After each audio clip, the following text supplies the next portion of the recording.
lagi di podcast Apa Kata Hukum. Nah, di episode sebelumnya kita sudah membahas seputar penyimpanan protokol notaris. Nah, di episode ketiga kali ini kita akan membahas mengenai penyerahan protokol notaris.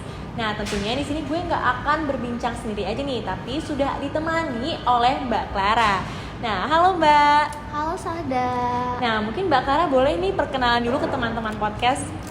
Oke, halo teman-teman semua. Perkenalkan, nama gue Clara. Gue alumni Magister Kenotariatan FHUI. Kebetulan sekarang kesibukan gue lagi magang di kantor notaris. By the way, thank you ya Da udah undang gue jadi narasumber di podcast Apa Kata Hukum ini. Oke Mbak, sama-sama. Nah Mbak, selanjutnya nih sebelum kita berbicara lebih dalam lagi seputar penyerahan protokol notaris, mungkin Mbak Clara bisa nih menjelaskan apakah penyerahan protokol notaris ini merupakan sebuah kewajiban yang harus dilaksanakan oleh notaris. Oke, Da. Jadi emang penyerahan protokol notaris itu harus dilakukan oleh notaris. Kalau misalnya notarisnya itu meninggal dunia, terus udah gitu udah habis nih masa jabatannya. Terus atas permintaan sendiri juga bisa. Terus kalau misalnya dia secara jasmani dan atau rohani itu udah nggak bisa lagi menjalankan tugasnya selama lebih dari 3 tahun. Terus juga kalau misalnya dia diangkat jadi pejabat negara, terus kalau misalnya dia pindah wilayah jabatan, terus kalau misalnya dia diberhentikan sementara atau diberhentikan dengan tidak hormat.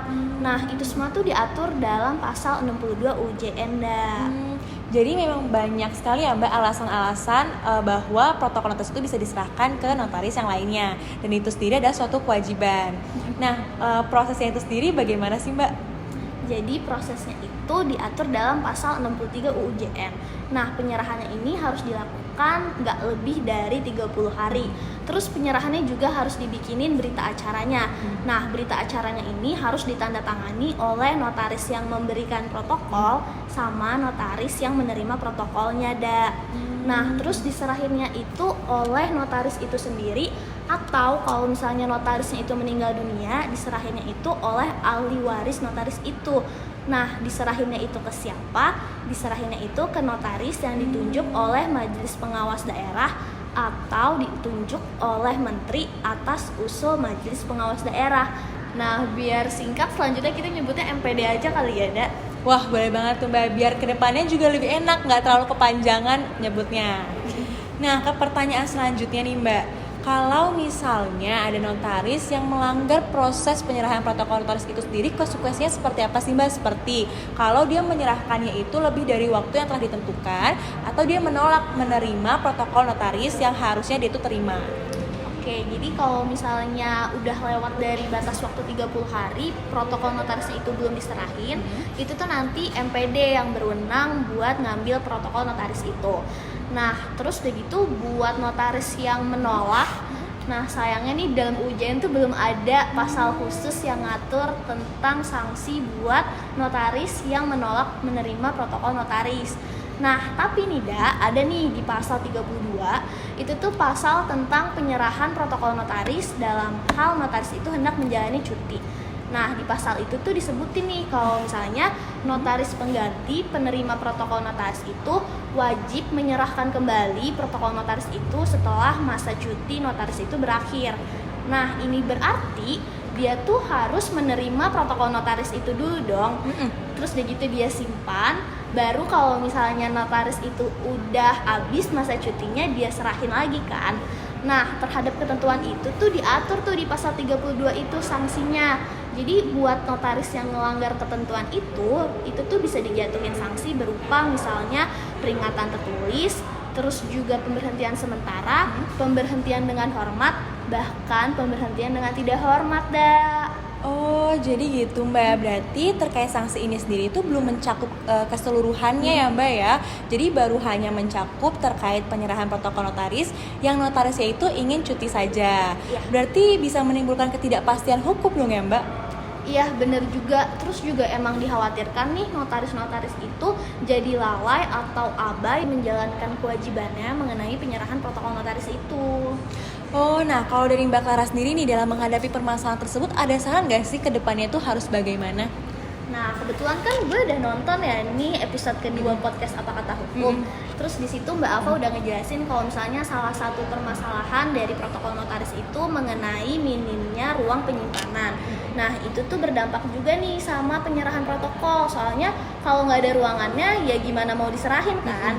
Nah, kalau saran dari gue pribadi, seharusnya pemerintah itu mengatur dengan jelas mengenai ruang penyimpanan protokol, terus udah gitu sama sanksi kalau misalnya notaris itu nggak menyerahkan protokol itu. Nah, terus mungkin bisa juga nih pemerintah kerjasama sama organisasi atau ikatan profesi notaris itu tuh buat ngatur mengenai misalnya tuh kayak semacam pungutan gitu dari pendapatan notaris untuk terciptanya ruang penyimpanan itu. Jadi kalau misalnya ada ruangnya, otomatis penyerahannya itu bisa dilakukan kan, notaris itu nggak bisa berdalih apa-apa lagi kan. Iya benar banget sih Mbak. Wah sarannya ini sangat benar-benar bermanfaat banget ya Mbak. Dan seluruh penjelasan dari Mbak Clara pastinya sangat insightful banget buat teman-teman podcast. Nah Mbak, mungkin di sini aku mau menyimpulkan kali ya dari seluruh perbincangan kita pada hari ini. Pertama, bahwa penyerahan protokol notaris itu sendiri merupakan suatu kewajiban yang harus dilakukan oleh notaris. Kedua, mengenai proses penyerahan protokol notaris yang masih mengalami berbagai permasalahan, yaitu yang pertama, bahwa sanksi yang diatur di dalam peraturan perundang-undangan mengenai pelanggaran penyerahan protokol notaris itu belum diatur secara jelas. Kemudian yang kedua itu adalah berkaitan dengan minimnya ruang penyimpanan dikarenakan protokol notaris itu sendiri masih dalam bentuk fisik. Nah, jadi hal tersebut itu bisa menjadi bahan evaluasi bagi pemerintah ke depannya. Yaitu yang pertama adalah bahwa mengatur lebih jelas mengenai sanksi, dan yang kedua adalah mengubah penyimpanan protokol notaris yang masih dalam bentuk fisik menjadi digitalisasi penyimpanan protokol notaris. Nah, Mbak Clara, kita sudah sampai nih di akhir sesi episode ketiga podcast Apa Kata Hukum.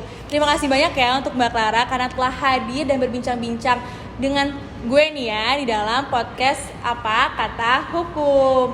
Nah, untuk teman-teman podcast, sampai jumpa di episode-episode selanjutnya. Sampai jumpa. Oke guys, jadi episode kali ini sekaligus jadi episode penutup untuk podcast Apa Kata Hukum Notaris Edition. Nah, mungkin to refresh your mind, ini dia recap podcast kita. Jadi, di episode 1 kita udah ngegosip nih tentang permasalahan protokol notaris. Kita juga udah ngebahas definisi dan juga dasar hukum dari protokol notaris. Abis itu, di episode 2 kita juga ngomongin tentang isu-isu protokol notaris yang lagi in banget saat ini, yaitu penyimpanan protokol notaris di era yang serba canggih saat ini, yang sayangnya belum bisa disimpan secara digital karena belum ada regulasinya. Nah, terus yang pastinya masih fresh banget nih di ingatan kalian, di episode 3 barusan kita habis ngobrolin tentang penyerahan protokol notaris dan isu-isu apa aja sih yang ada di dalamnya. Thank you banget ya buat teman-teman podcast Apa Kata Hukum. Semoga sesi bincang-bincang kita kali ini dapat bermanfaat ya bagi teman-teman semua. See you guys!